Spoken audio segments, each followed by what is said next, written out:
Évangile de Jésus-Christ selon saint Luc, chapitre 1er, versets 39 à 56. En ces jours-là, Marie se mit en route et se rendit avec empressement vers la région montagneuse, dans une ville de Judée. Elle entra dans la maison de Zacharie et salua Élisabeth. Or, quand Élisabeth entendit la salutation de Marie, l'enfant tressaillit en elle.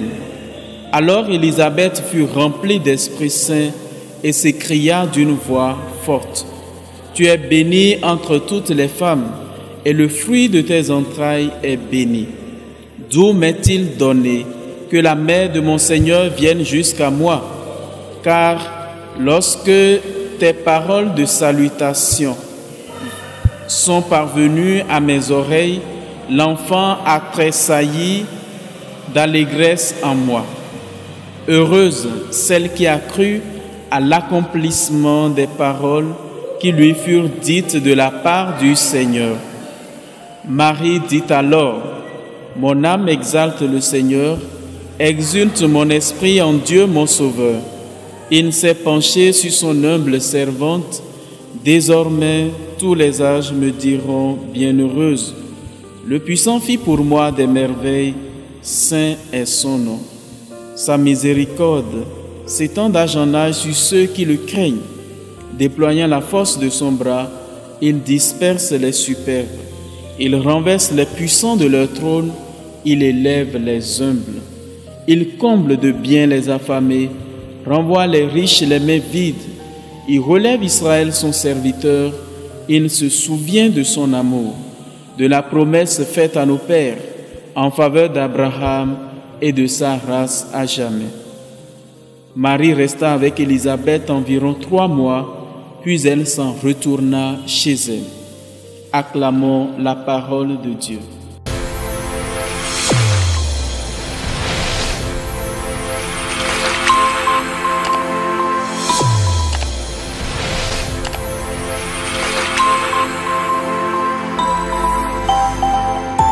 Chers frères et sœurs en Christ, auditeurs et auditrices de la Sève Coaching TV, aujourd'hui, 15 août, oui, l'Assomption de la Vierge Marie, une grâce exceptionnelle.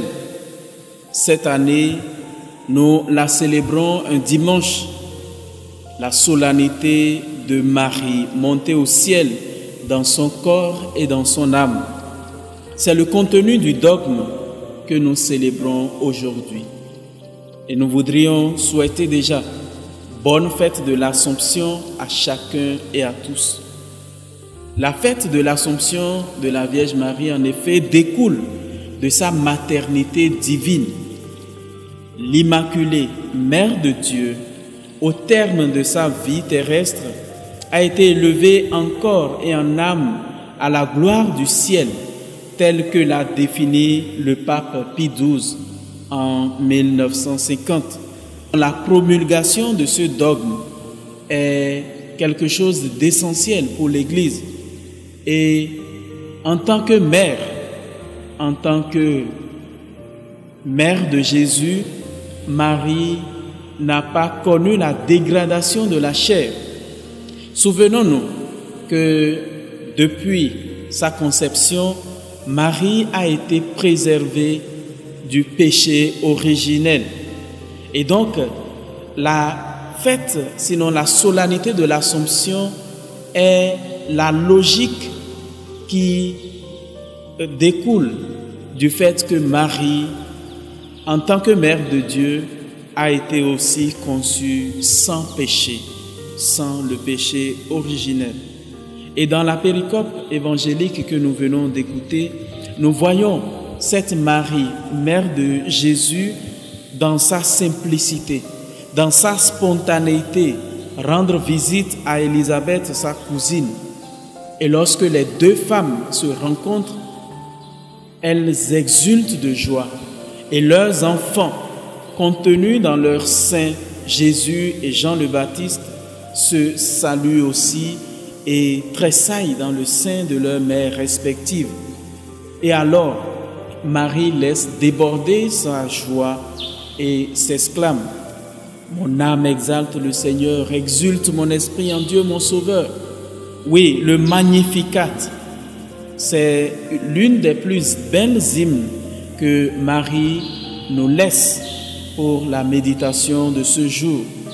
Le Seigneur qui élève les humbles, le Seigneur qui déploie sa force et sa puissance dans les faibles.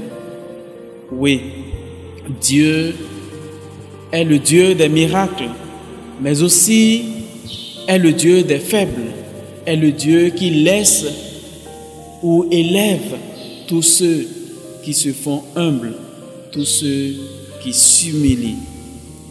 L'exultation de Jésus et de Jean constitue aussi pour nous le signe que l'enfant, depuis le sein de sa mère, est un être vivant, entier, qu'il faut sauvegarder à tout prix.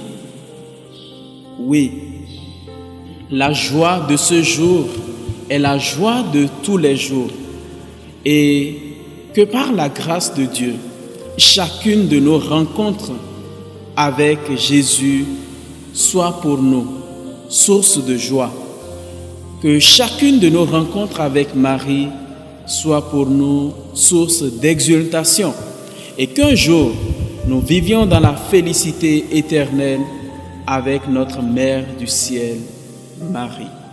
Bonne fête de l'Assomption à chacun et à tous.